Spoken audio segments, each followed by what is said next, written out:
Bună ziua frumoși mei berbeci, bine ați venit dragii mei.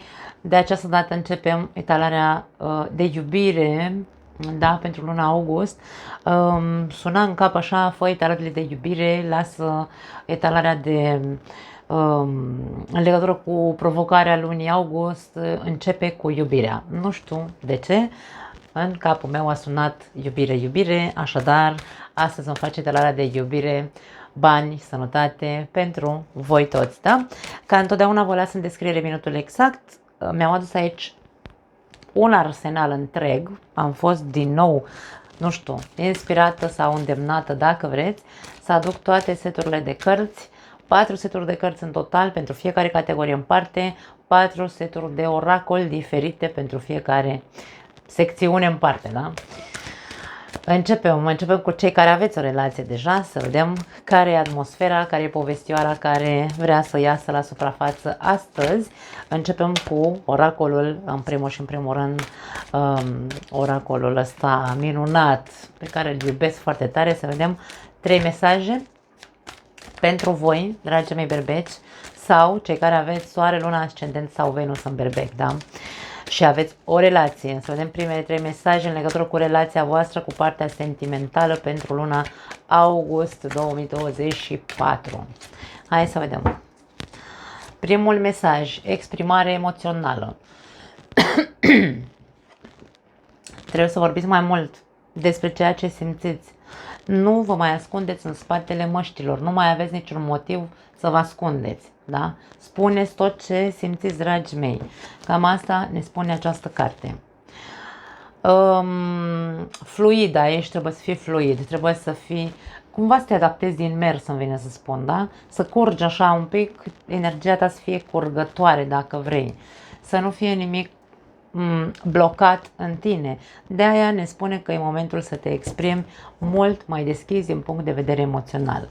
Ultimul mesaj este a primi. Aici este vorba despre reciprocitate. În momentul în care învățăm să spunem cu adevărat, într-un mod fluid aici, da? Deci e momentul să fii, cum am zis, fluid în a te exprima emoțional pentru ca celălalt să înțeleagă că tu ai nevoie să primești anumite lucruri care probabil îți lipsesc în relația ta, pentru că vorbim despre cei care aveți o relație. La capătul cărților avem iertare. Trebuie să dai drumul la ceva. Nu știu, poate ai de foarte... Fac o paranteză, pentru că în etalările, special pentru membri, în etalările bonus de mesaje și sfaturi, dacă vreți să vă mai ascultați și alte mesaje bonus, sunt acolo. Este un minim preț pus pe abonament. E accesibil, e minimul pe care am putut să-l pun, nu am putut să pun mai puțin de atât, dar îmi sună la berbec acest mesaj. Dă drumul la ceva ce tot ții de cine știe câți ani. Este momentul luna august pentru binele relației tale, îmi vine să spun. Este momentul să renunți la ceva care te-a costat sau te costă încă să ierți, să treci peste ceva anume și să înveți să te exprimi din punct de vedere emoțional într-un mod fluid, exact așa cum ar trebui să zicem într-un fel sau altul, pentru ca celălalt să înțeleagă nevoile tale, ce ai tu nevoie să primești. Este foarte, hai să zicem așa,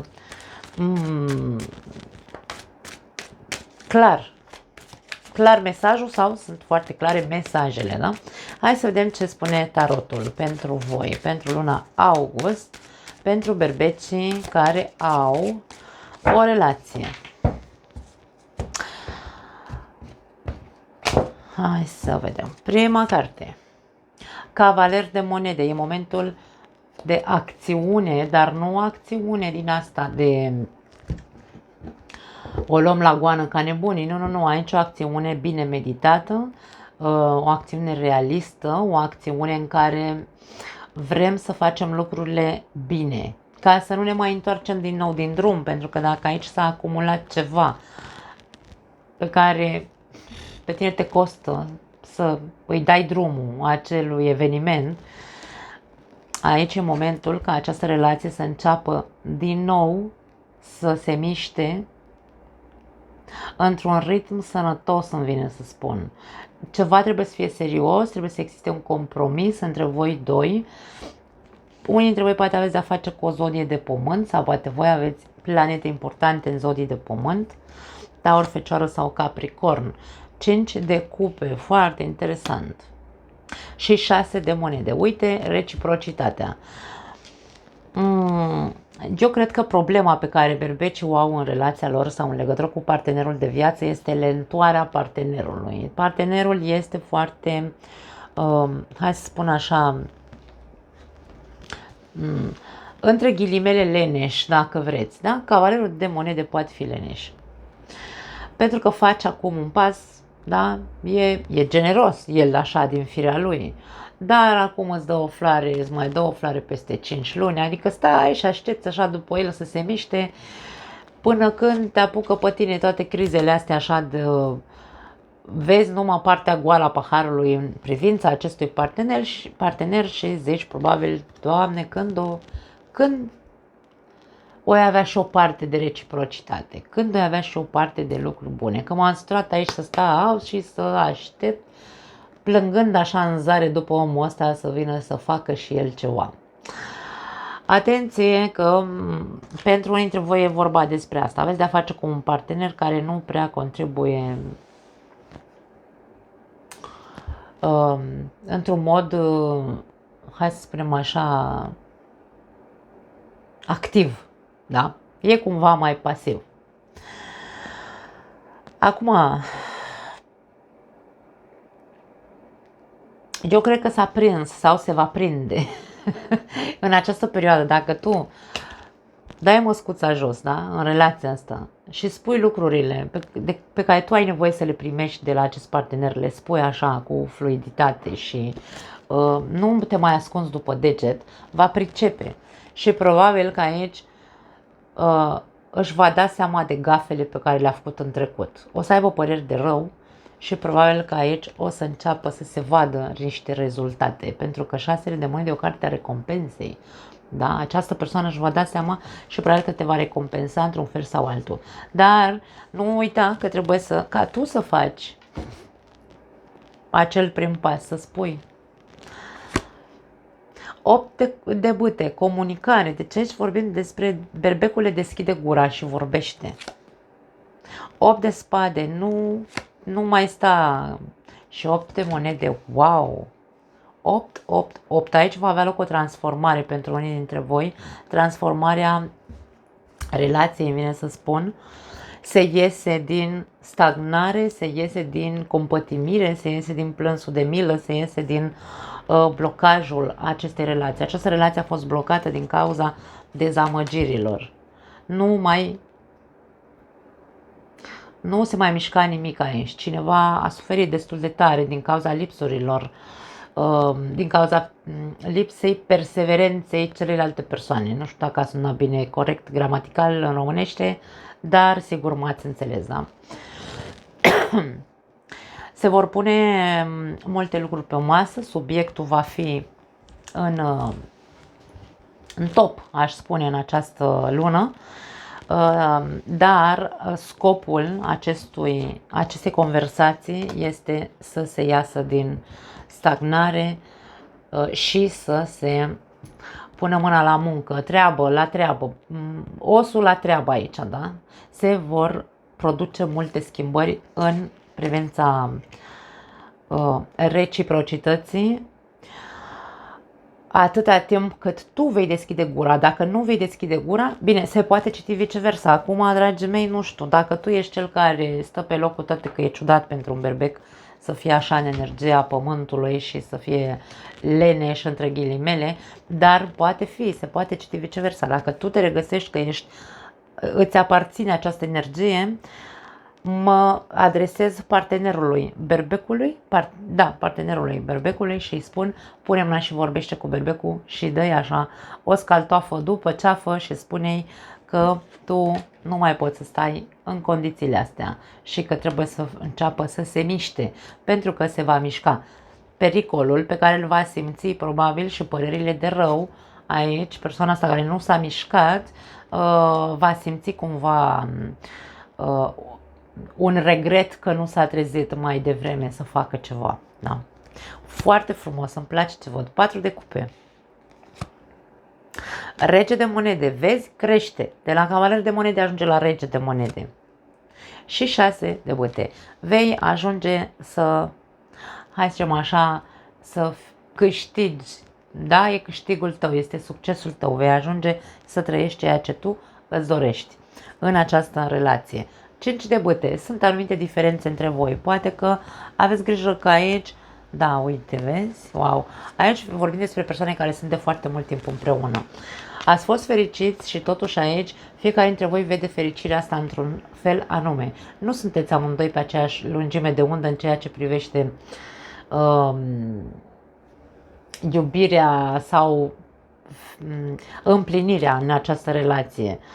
Unul dintre voi probabil că este super fericit, iar celălalt zice, da, dar eu mai am și alte nevoi. Sunt fericit, nu zic că nu, pe o parte, dar mai am și alte nevoi care nu sunt satisfăcute. Și aici diferențele dintre voi sau ar putea să fie deslușite în această perioadă cu pusul acestor cărți pe masă. Discuția trebuie neapărat scoasă ca să se poată transforma odată situația dintre voi. Am spus că avem o creștere aici. Cel care a fost mai leneș se va trezi în sfârșit la realitate, va ajunge în energia regelui de monede, în care își va lua foarte în serios rolul de soț, de exemplu, sau, mă rog, de partener serios care, de într-adevăr, va începe să facă. Își va ignora într-un fel sau altul ego-ul care probabil o să-i spună, da, dar stai puțin că și tu meriți și bla bla bla, da, bineînțeles, este vorba despre o reciprocitate, aici amândoi trebuie să muncească începând cu această lună, să ofere și să primească în aceeași măsură amândoi, aici nu vorbim doar de unul singur care trebuie să facă, dar succesul este garantat, ca să ne înțelegem, da? Acest rege de monede va fi foarte analitic, va fi foarte atent la toate mișcările sau la toate nevoile tale, la toate insatisfacțiile sau, nu știu, capriciile tale. Poate că îți va face toate capriciile în această lună, da? Vei fi un fel de pus pe piedestal de această persoană în această perioadă, cel puțin, sau începând cu această perioadă. Doamne ajută să țină până la adânci bătrâneți, cum se spune, da? Pentru că aici vorbim despre o relație de lungă durată, o relație închegată, o relație între două persoane care au fost fericiți, da? Și pot fi din nou fericiți. Despre asta vorbim. Este vorba despre muncă, dragii mei, o relație, dacă nu se muncește la ea și nu se întreține și nu există un a da și a primi în aceeași măsură, nu poate ajunge la succes. Trebuie alimentată relația. Nu putem să dormim în papuci, cum face acest cavaler de monede, că se mișcă foarte greu. Foarte frumos, îmi place ce văd. Hai să vedem ce spun îngerii iubirii. Mi-am adus și îngerii iubirii pentru că, na, trebuie să vorbim despre iubire și, bineînțeles, că aici au loc și ei. Ok, avem o carte care a sărit și ne spune că trebuie să introduceți un pic de energie de asta de vironcoa, de sex appeal, da? Puneți mâna și încercați să vă, nu neapărat să vă seduceți unul pe celălalt, dar aici este vorba despre acea inocență când intrăm într-o relație, aduceți-vă aminte, da? Mie vine să spun aduceți-vă aminte, pentru că voi sunteți de mult timp împreună, poate de mici copii unii dintre voi, aduceți-vă aminte cum v-ați cucerit unul pe celălalt. Încercați să reintroduceți în relația voastră acele jocuri de cuvinte, îmi vine să spun, da? Dați-vă voie să vă manifestați așa, cumva, ca niște copii în ale iubirii, da? Pentru că e nevoie să se pună un pic de sare și piper în relația asta. Sunteți suflete pereche, deci aici avem conotații de suflete pereche, dragii mei. Și avem trădare. Nu aș spune că e vorba despre o trădare cu un triunghi amoros. Nu. Aici ne spune că în această relație unul dintre cei doi poartă o mască de trădare sau de trădător. Măscuța jos, e posibil să fie masca ta, berbecule, pentru că ai stat și probabil ai înghițit multe lucruri pe care e momentul să le eliberezi. Dă-le drumul în ceea ce privește relația ta, nu mai purta nicio mască, aici se vede. Este sufletul tău pereche această persoană, pur și simplu e nevoie să introduceți din nou un pic de sare și piper în relația voastră și să dați măscuța jos. Tu, celălalt, mi-e indiferent, amândoi. Nu vă mai ascundeți în spatele măștilor, pentru că sunteți cumva făcuți unul pentru celălalt, îmi vine să zic, nu pot să spun altceva. Foarte tare, îmi place ce văd, dragii mei, osul la treabă, după cum am spus, pentru că e păcat să, zicem așa, să nu vă dați seama că relația trebuie muncită, orice relație trebuie muncită, da? Bun, hai să vedem, trecem la cei singuri, dragii mei burlaci sau separați, divorțați, da, și așa mai departe, berbeci sau soare, luna, ascendent sau Venus în berbec. Hai să vedem ce aduce luna august pentru voi în ale iubirii, dragii mei. Mi-am pierdut papucei pe aici, de sub masă. Foarte cald la noi, nu știu cum e pe unde sunteți voi, dar la noi e dezastru cu căldura. Hai să vedem primele 3 mesaje importante în ale iubirii pentru tine, dragă berbec, pentru luna august 2024. Borlaci sau separați. Și la voi aceeași carte, deci am amestecat cărțile. Exprimare emoțională. Deschideți-vă, deci despre zodia berbec este vorba despre a se deschide din punct de vedere emoțional. Dă masca jos, n-ai de ce să-ți păstrezi sau să-ți mai pui o mască pentru că nu ești acceptat social. Dă-ți voie să fii tu însuți, da? În ale iubirii, exprimă-te, băi, eu sunt așa, uite, îmi place aia. Cine te place și așa, da? Fă primul pas sau fă un pas.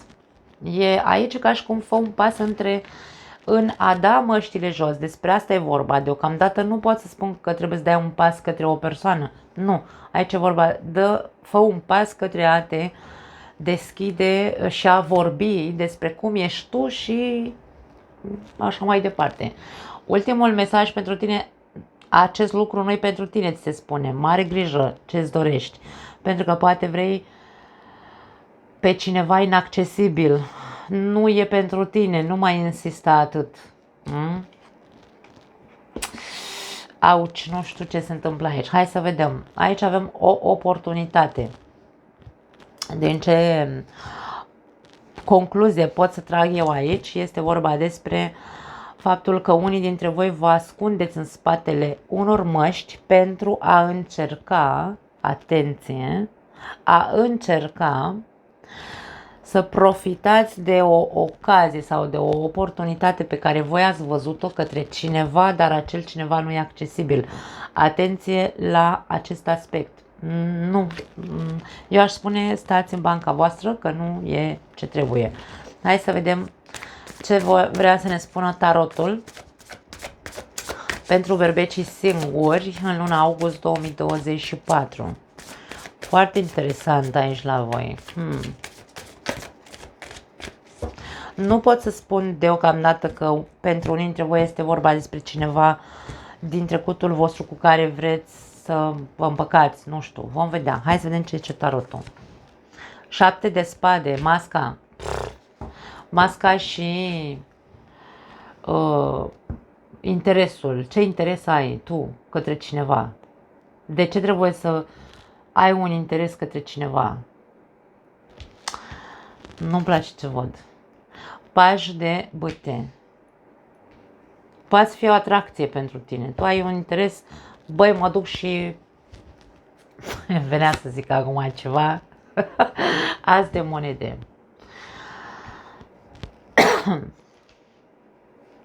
Acum eu aș spune așa, pentru unii dintre voi, unii dintre voi vă simțiți super atrași de o persoană, sunteți așa ca niște copii din ăștia cu capul, luați cu capul, și e posibil aici voi să vă mințiți singuri, da? Adică, băi, mă simt super atras de persoana asta, interesul meu e să o bag în pat, cel puțin, da? Și după aia, poate să ajungem la ceva serios, dar primul interes intens este sexual.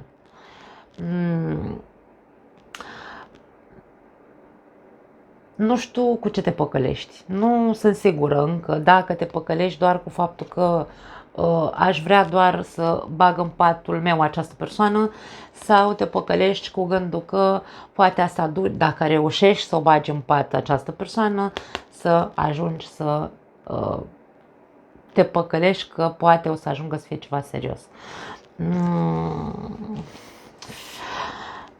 Nu. Hai să vedem mai departe.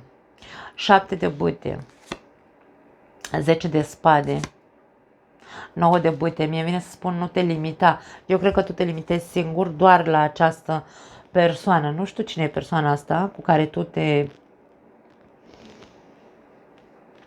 limitezi. Îmi vine să spun în principiu că vei primi un răspuns negativ din partea acestei persoane.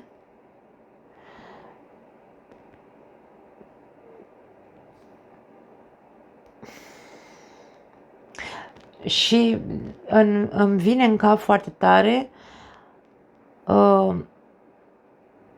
pentru unii dintre voi, n-are cum să fie pentru toți, vei ajunge să suferi și să nu mai ai încredere pe viitor în a intra în acțiune, să cucerești pe altcineva. De-aia spun aici, ni se spune nu te limita, nu-ți limita partea de iubire, să spunem așa, da, doar cu o singură persoană. Aici limitele sunt ale tale, pentru că tu ai făcut aici o mare pasiune pentru persoana asta. Nu știu cine e persoana, poate e o persoană care deja e într-o relație, atenție, ar putea să fie și aici. Dragii mei, degeaba e ca și cum vă mințiți singur, vă îmbătați voi cu apă rece și vă limitați, să spunem așa, orizonturile, în loc să încercați să căutați prin alte părți unde lumea e liberă, voi vă încăpățânați într-un fel sau altul, să vă limitați doar la această persoană. Și vi se spune că aici veți avea parte de suferință. Aici e vorba despre te trădezi, te autosabotezi singur. Tu vei fi cel care suferi pentru că vei primi un refuz din partea acestei persoane, poate un refuz destul de urât, aș spune, vă pune cumva așa cu botul pe labe, vine să spun, și vă pune cumva așa într-o poziție în care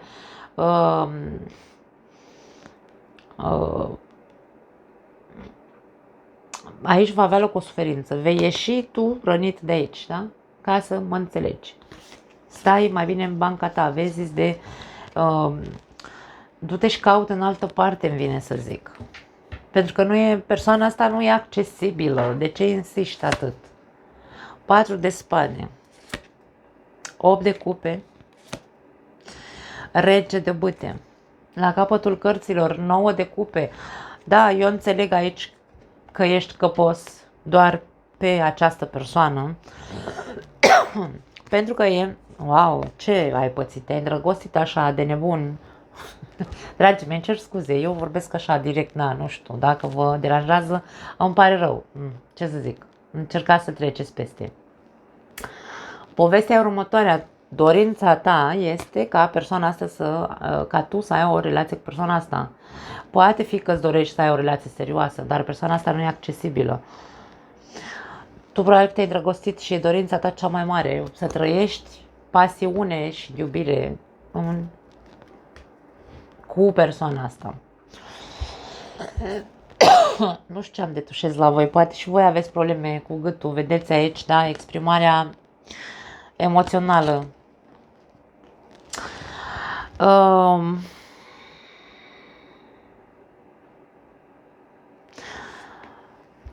chiar dacă tu ești așa foarte, vei înțelege până la urmă, vine să spun, aici ești în energia pajului de bâte, așa foarte pasional și foarte atras, nebunește de persoana asta, vei ajunge până la urmă să înțelegi, pentru că după refuzul acestei persoane, faptul că e ca și cum te pune cu botul pe labe, după cum am spus mai devreme, te face să dai seama că, băi, am pierdut timpul și te văd retrăgându-te, da? Și înțelegând, în sfârșit, vei ajunge la energia asta a maturității, într-un fel sau altul, și vei spune, băi,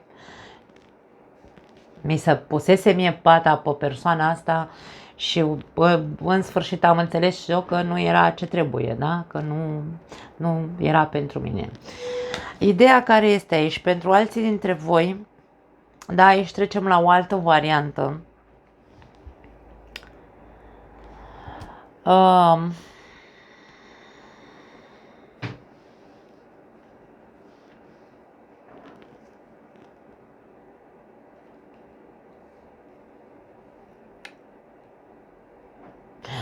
E posibil ca voi singuri să vă autosabotați din punct de vedere al intrării unei persoane în viața voastră. Ați rămas încă, îmi vine să zic, cu niște sechele din altă relație pe care trebuie să învățați să le eliberați, dragii mei. Trebuie să învățați să vă repuneți pe picioare, să intrați din nou în energia voastră. Sunteți într-o energie vulnerabilă încă din punct de vedere al, vine să spun, ești foarte sceptic din punct de vedere ale relațiilor serioase sau a găsirii unei persoane serioase cu care să poți să ai parte de ceva solid, da. Poate că ai avut parte de, cel puțin ultima relație, cred că a fost o relație așa destul de, nu neapărat zbuciumată, a fost o relație mai mult pasională, bazată foarte mult pe partea sexuală, până când tu ți-ai dat seama că, băi, stai puțin că n-ajung nicăieri, da. Te-a lăsat destul de atins, îmi vine să spun, din punct de vedere emoțional, această ultimă relație pe care ai avut-o. Nu neapărat că trebuie să te repui pe picioare repede. Nu. Aici este momentul de a te axa pe tine, ca tu să te recuperezi din nou din punct de vedere al autostimei. Pentru că ceea ce ai trăit în această ultimă relație cu această persoană este nu știu, a fost fals și au avut loc trădări, da? Deci ai avut parte de un trădător, n-a fost o persoană corectă, nu a jucat corect această persoană. Poate da, ați lăsat impresia că vroia ceva serios, dar nu. Unii dintre voi, probabil că voi ați fost cei care ați închis relația, ați zis gata, până aici îți permit să-ți bagi joc de mine, nu mi-ai demonstrat absolut nimic decât, nu știu, superficialitate, dezamăgire profundă, da? Dar te-a lăsat aici cu un gust amar pentru viitoarele relații. Nu te văd încă pregătit, cel puțin nu în luna august, nu te văd pregătit să faci un pas către a intra într-o altă relație. Este, în momentul de față, eu aș spune că un sfat pentru voi este: dați-vă un timp pentru voi pentru a vă putea recupera și a ajunge la această autostimă sănătoasă. Nu, chiar nu înțeleg de ce tușesc. Da, chiar nu înțeleg de ce tușesc. Și putem vorbi despre unii dintre voi care ar putea, ca în această, la sfârșitul lunii august, aș spune, pentru unii dintre voi e posibil să intre în viața voastră o persoană, tot o zodie de foc ar putea să fie, sau poate are planete importante într-o zodie de foc, avem berbec, leu sau săgetător.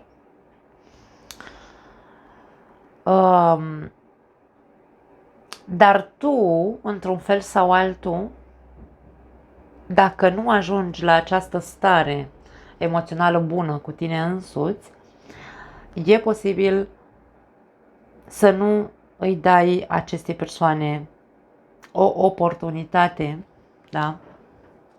E posibil să nu îi dai tu oportunitatea, pentru că ți se pare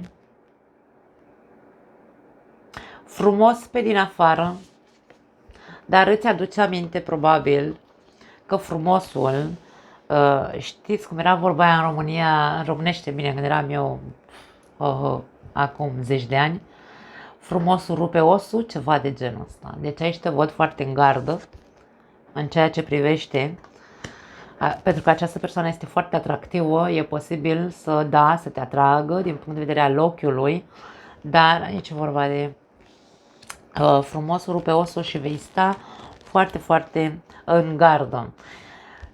Din punctul ăsta de vedere, mi se pare că vouă vi se transmite, faceți un pas. Nu intrați în bucla asta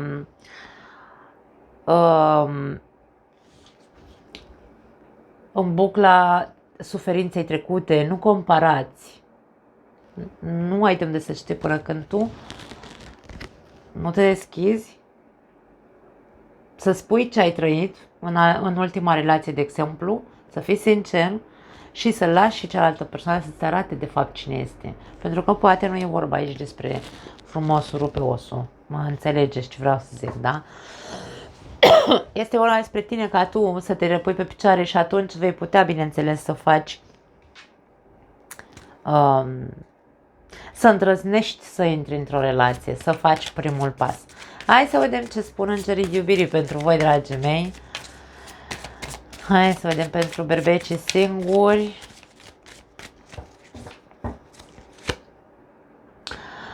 Flirt. E momentul să flirtezi. De ce nu? Adică nu sta degeaba.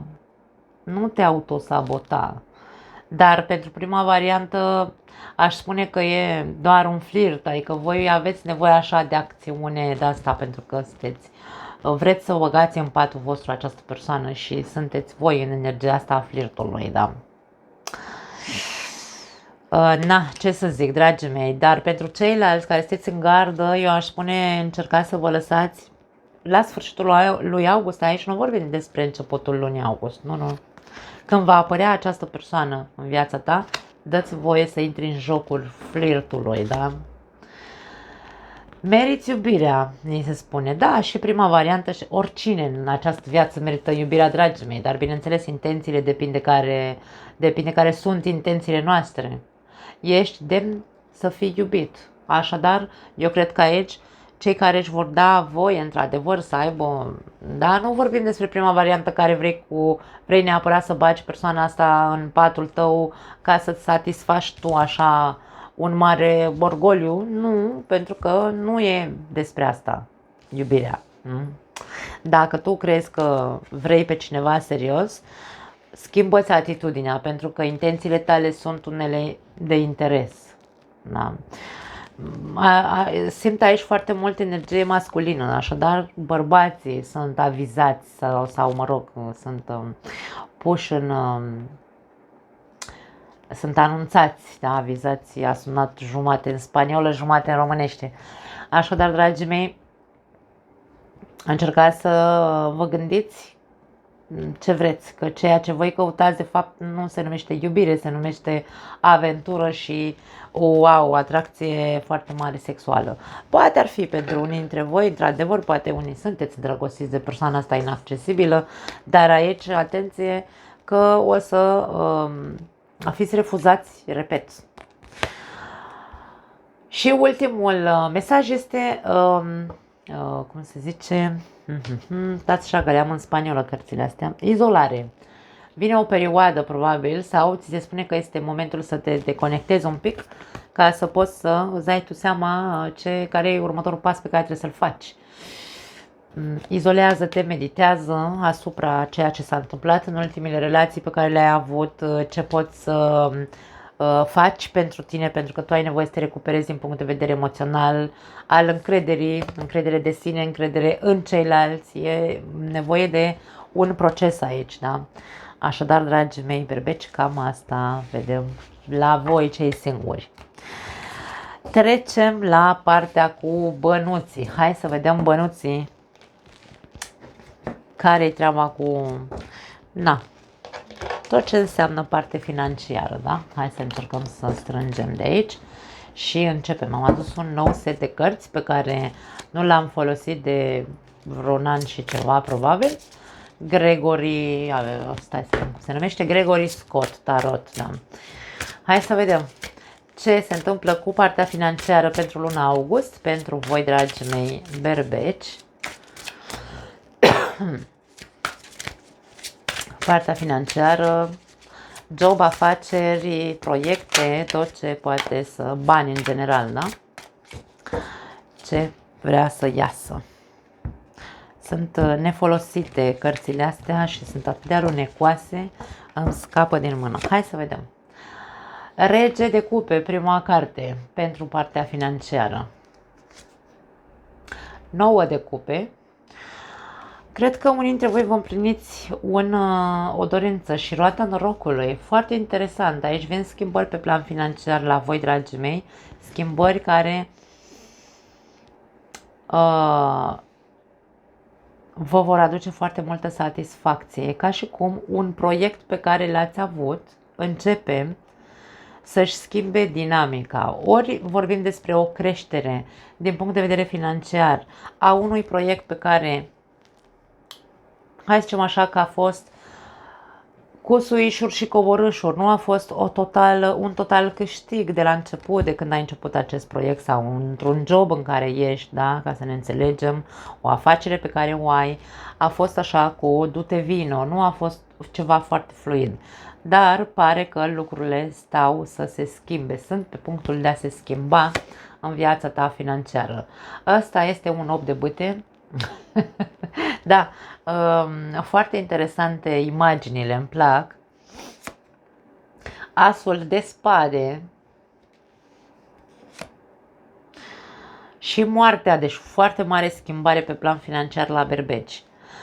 Putem vorbi aici de distanțe. Unii dintre voi poate, dragii mei, de ce nu, soluția cea mai bună pentru voi este să faceți marketing, să vă puneți pe piață, să vă puneți în evidență. Optul de bâte poate reprezenta publicitate, poate reprezenta acest proiect are legătură cu comunicarea, cu internetul, da, poate să fie vorba despre asta. Dacă nu ați pus încă în plan, aici e vorba despre o strategie. Uite ce frumoasă imaginea asta. Această persoană are globul pământesc aici, are cărți pe masă, face o strategie, își pune pe hârtie care sunt pașii. Eu aș spune că tu ești cel care trebuie să caute soluții la proiectul sau la schimbările care trebuie să făcute în acel proiect, da? Pentru unii dintre voi este vorba despre voi. Voi trebuie să treceți la acțiune, să faceți acele schimbări. Poate unii dintre voi o schimbare foarte radicală. Ori să renunți la un job ca să pui proiectul tău pe piață, să-i faci foarte multă publicitate, ori să ai în același timp și jobul, dar bineînțeles să îți pui și hobby-ul, pentru că 9 de cupe poate fi această femeie gravidă. Da? Poate fi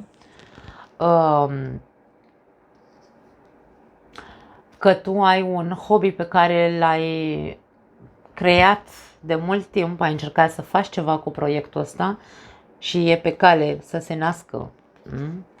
Și ar trebui să insiști în acel hobby, să-l pui pe piață,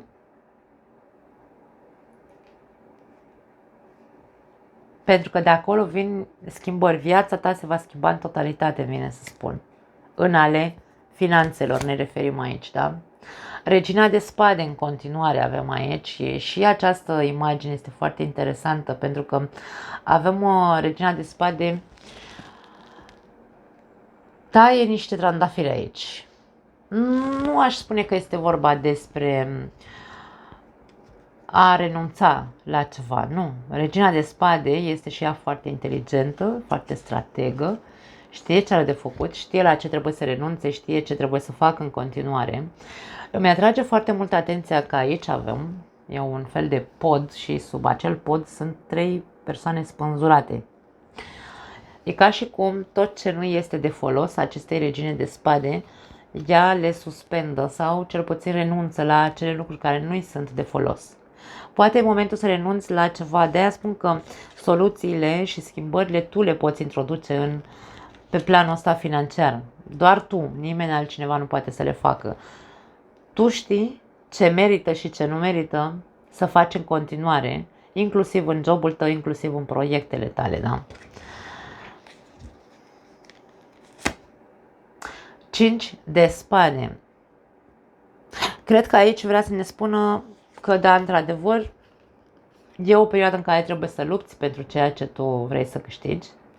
Nimic nu se câștigă dacă nu se luptă, dar nici nu te lăsa să-și bată cineva joc de tine. Uite ce imagine interesantă, e foarte frumos acest tarot, nu-l folosesc în general, probabil că o să-l introduc de acum înainte. Această persoană îi toarnă în cap un lichid, da? Ăsta e ca și cum ar fi un boss aici, șeful, care își umilește, da? Ăsta e ca și cum ar fi un rege, care își umilește un subaltern. Nu te lăsa umilit. Tu ai puterea aici, as de spade, regină de spade, rege de cupe, deci tu ești propriul tău stăpân. Tu alegi dacă vrei să te lași în continuare umilit sau aici, de ce nu invidiat. 5 de spade poate fi o carte a invidiei. Tu alegi dacă vrei să rămâi în continuare în această situație sau să rupi. Regina de spade taie și spânzură în viața ei. Ea este cea care are spada în mână, ea este cea care schimbă situația, schimbă cursul evenimentelor pe plan financiar, da? Așadar, eu aș spune că puterea o ai tu, puterea de a schimba situația o ai tu. Și ultima carte este, uite ce să vezi, 10 de monede pentru tine. Deznodământul îmi vine să spun pe plan financiar, dacă îți asumi responsabilitatea, nu te mai lași aici, nu știu, tras în jos aici cu 5-ul ăsta de spade și schimbi cursul destinului tău financiar prin tot ceea ce am spus mai devreme, că e vorba de un proiect, că e vorba despre un șef sau un șefuț care te umilește. Aici avem 10 de monede, care este cartea câștigurilor, da? Și la capătul cărților, foarte interesant ce avem aici, turnul. Uite, mulți dintre voi, cred că pentru mulți dintre voi este vorba despre o perioadă de iluminare, vei înțelege multe lucruri în ceea ce privește schimbările pe care trebuie să le faci. Vei fi conștient că în mâna ta stă puterea să poți să schimbi situația în care te afli, că e vorba despre faptul că vrei să te muți în altă parte. Poate fi și asta, da? Poate fi și asta. Și să ajungi aici să fii foarte bine în cealaltă parte unde, de ce nu, unii dintre voi poate sunteți chemați de un prieten foarte drag vouă, da? Într-o altă țară mă refer. Poate să fie și asta. Dar ideea este că pe plan financiar vor avea loc multe schimbări în viața berbecului cu participarea ta. Nimic nu se poate schimba. Destinul nu poate să vină să-și facă treaba dacă tu nu participi și nu te adaptezi la ce vine către tine, da? Despre asta e vorba aici. Hai să vedem un mesaj în legătură cu misiunea ta sau scopul vieții. Acest oracol se numește scopul vieții în ceea ce privește bănuții, da? Școală, aici avem școală. Răspunsul pe care l-ai tot așteptat implică să te reîntorci la școală. Poate ai nevoie să faci niște cursuri. De ce nu? Cursuri în legătură cu comunicarea sau cursuri sau școală, facultate de marketing, nu știu, habar n-am, zic și eu așa o tâmpenie că nu îmi vine să spun altceva. Are legătură cu poate de ce nu te duci să studiezi într-o altă țară, să faci facultatea într-o altă țară. Poate fi și asta. Deci aici vorbim despre schimbări radicale care duc la abundență în viața berbecului. Foarte frumoasă etalarea pe plan financiar. Hai să vedem sănătatea. Da. Berbec. Să vedem cum vei sta cu sănătatea în luna august, dragul meu berbec. Hai să vedem. Sănătate pentru berbeci, luna august 2024. 5 de spade. Regina de spade. Se repetă cărțile. Și 10 de monede. 3 cărți care au ieșit și la partea financiară. Dragii mei, cred că pentru unii dintre voi consumul și nervii pe care îi aveți așa în pionieze sunt din cauza banilor. Unii dintre voi, nu neapărat aș spune că aveți probleme financiare, dar aveți de depășit sau de trecut la o altă etapă din punct de vedere financiar și vă consumați foarte mult din punct de vedere psihic și asta probabil că se răsfrânge în partea voastră de sănătate. Atenție, pentru că e posibil ca unii dintre voi nici măcar să nu vă mai alimentați corect, nu sănătos, ci corect, nici la orele corecte și e posibil să existe anumite problemuțe, nu nimic grav. Avem steaua vine întotdeauna cu vindecare, regina de monede, da, ești atenționat și 3 de spade, ești atenționat ca în luna august, dacă ai foarte multe de făcut din punct de vedere financiar, să nu te lași copleșit. Trebuie să știi când corpul tău îți spune că nu mai poate, pentru că aici avem conotație, minte și corp îți spune nu mai pot, nu mai trage de mine, da? Ia-ți o pauză, pentru că așa vei putea să menții homeostaza, nu știu dacă e corect în românește, vine iarăși în spaniolă cuvântul, da? Vei regăsi echilibrul în ceea ce privește, deci vei rămâne într-un echilibru, dacă tu îți asculți corpul când el spune nu mai pot. Ia-ți pauze, alimentează-te sănătos, pentru că nu-ți vei pierde sau nu-ți va fi afectată sănătatea dacă, și numai dacă îți asculți corpul, bineînțeles. Pași de cupe, 7 de spade și 3 de monede, da, deci aici regina de cupe o avem 3 regine aici. Din punct de vedere al sănătății, vorbim despre consumul mental. Te consumi foarte mult și asta, dacă tu nu vei putea fi, nu vei dedica timp să fii atent la ce spune corpul tău, e posibil aici, da, să îți faci singur rău. 7 de spade este o carte a autosabotării.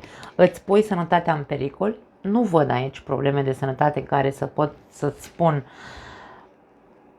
Pot fi căderi emoționale, căderi nervoase, da? Să fii foarte agitat, să fii nervos, să țipi la toată lumea și să-i afectezi pe toți, da? Familia ar putea să fie afectată din cauza stărilor tale bruște, stărilor tale de cădere, așa de căderi nervoase. E momentul să observi și să îți asculți corpul. Dacă ați avut probleme de sănătate în trecut, aici vorbim despre o vindecare, da, ar putea să fie pentru unii dintre voi tot din cauza nervilor, ați ajuns, poate la un moment dat ați făcut un infart sau poate, nu știu, dacă nu v-ați mai alimentat bine, ați făcut anemie, poate să fie lucruri de genul ăsta, da? Tromboză, nu știu de ce îmi vine tromboză. Venele, da? Aveți grijă la asta și vedeți că ați putea, unii dintre voi, dacă nu sunteți atenți, ați putea să recidivați, da? Să mai faceți încă o dată acel infart sau preinfart și așa mai departe. Căutați să fiți cât mai atenți posibil dacă ați avut într-adevăr probleme de sănătate atât de grave, aș spune, care au legătură cu inima, cu preinfarturi, cu anemii, pentru că nu v-ați alimentat cum trebuie, tot felul de chestii de genul ăsta, da? N-aș spune că e vorba despre greutate, da? Deci tip colesterol sau... Da, dacă vorbim aici despre tromboză, ar putea să fie, nu știu, poate aveți colesterolul rău, ăla rău, poate îl aveți prea... Faceți-vă niște analize, de ce nu?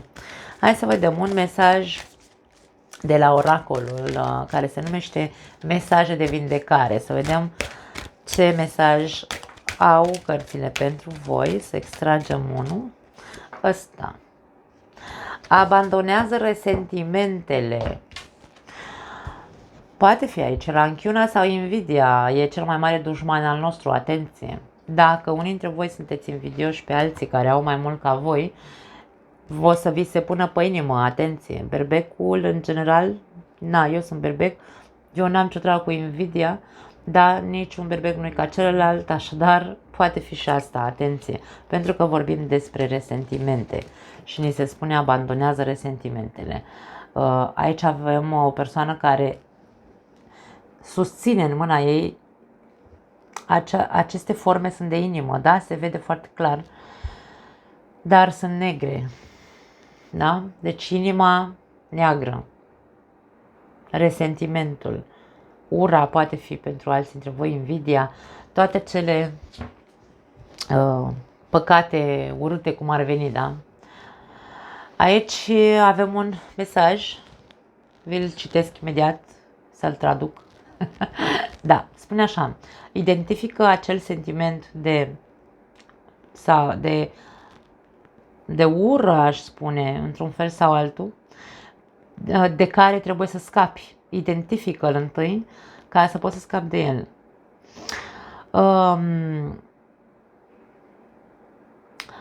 Fii foarte atent la toate tipurile de resentimente, pentru că sunt veninoase și întârzie procesul vindecării. Obiectivul tău este să fii conștient de motivele pentru care continui să fii supărat și să începi să abandonezi acele sentimente negative înainte de a te băga noaptea în pat, la somn. Da? Foarte interesant mesajul. N-are cum să fie pentru toată lumea, dar poate alții dintre voi vă regăsiți în această situație. Dragii mei, foarte completă această etalare, nu mai am altceva, vă pup, vă iubesc, ne vedem data viitoare. Ciao!